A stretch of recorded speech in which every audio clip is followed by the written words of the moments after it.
So আমি কখনো এইভাবে লাইভে আসিনি। তানজিন তিশা আপুর জন্য আমি খুব সুন্দর ঢাকা থেকে গিফট নিয়ে আসছিলাম। আমাকে মেরে আমার এখানে যে দেখেন দাগ।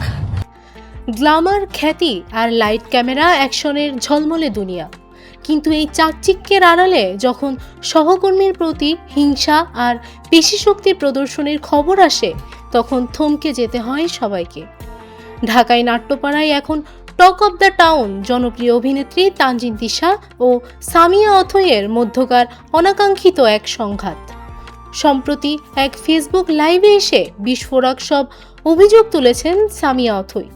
কান্নাসিক্ত কণ্ঠে তিনি দাবি করেন অভিনেত্রী তানজিন তিশা তার গায়ে হাত তুলেছেন। অভিযোগের তীর আরও গভীরে।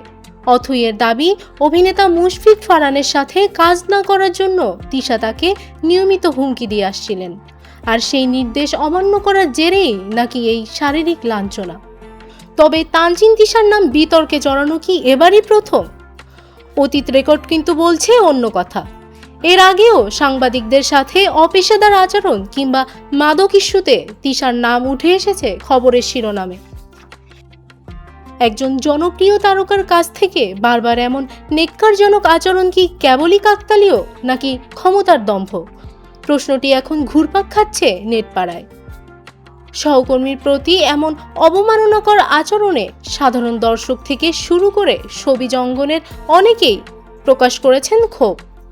নেট দুনিয়ায় চলছে তীব্র নিন্দা ও সমালোচনা। অভিনয়ের দক্ষতায় যারা মন জয় করেন, ব্যক্তিজীবনে তাদের আচরণ কেন বারবার প্রশ্নের মুখে পড়বে, সেই উত্তর খুঁজছেন খোদ তিশার ভক্তরাই।